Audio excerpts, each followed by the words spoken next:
तुम तुम तो अविनाश की गर्लफ्रेंड हो ना? तुम यहाँ कॉलेज में क्या कर रही हो?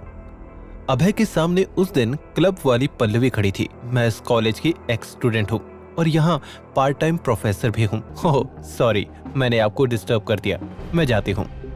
पल्लवी के जाते ही अभय कामिनी से बोला, हमें भी चलना चाहिए, अब काफी लेट हो गया है। अभय रास्ते में ही था कि तभी उसे मिहिका का कॉल आ गया।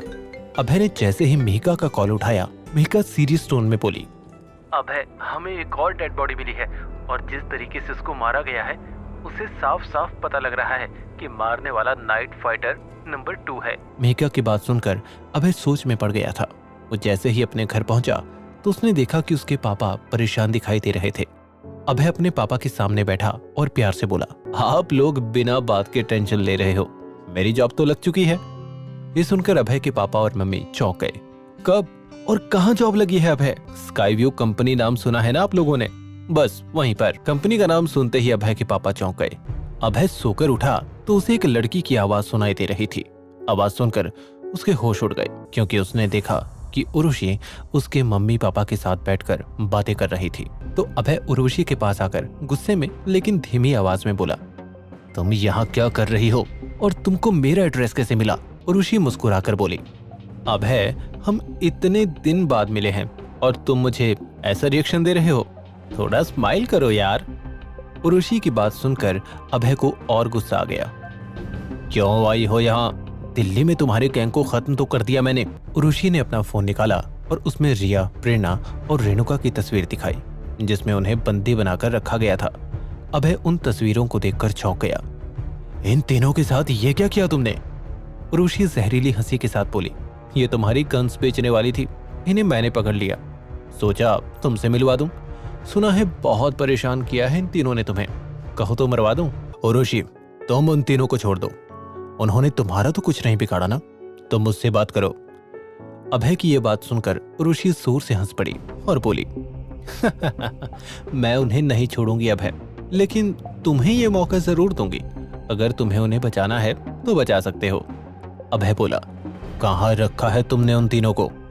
शहर के बाहर बोतल फैक्ट्री में। जाओ, तुम्हारे पास केवल आधा घंटा है। अभय, अगर तुम मेरे नहीं हुए तो मैं तुम्हें किसी और का भी नहीं होने दूंगी। उर्वशी ने अपने आदमी को कॉल किया।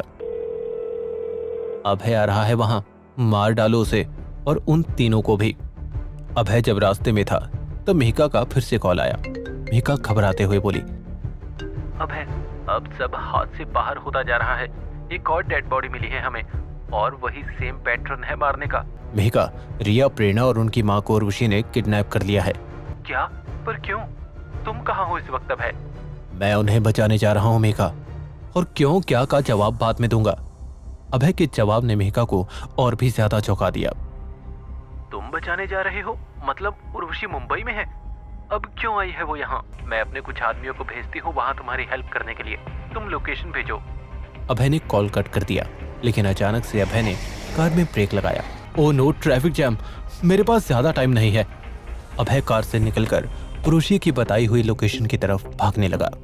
तभी एक 60 साल के बूढ़े आदमी ने अभय को जैसे ही रोड पर भागते हुए देखा, वो चौंक गया और चौंकते हुए बोला, ये तो अभय है, अभय मुंबई आ गया। उस आदमी ने जल्दी से किसी को कॉल लगाया और बोला, अभय मुंबई आ गया है। कॉल के उस ओर से एक लड़की की आवाज आई, मुझे पता था अभय एक दिन मुंबई जरूर वापस आएगा, अब आएगा मजा। कौन थी वो लड़की जिसको उस बूढ़े आदमी ने कॉल किया? क्या है उस लड़की का रिश्ता अभय के साथ? ये जानने के लिए देखिए बंदा ये बैड ऐसे का अगला एपिसोड सिर्फ पॉकेट एफएम के YouTube चैनल पर। और बंदा ये बैड ऐस के सारे एपिसोड्स को सुनने के लिए डिस्क्रिप्शन में दिए गए लिंक से डाउनलोड कीजिए पॉकेट एफएम ऐप।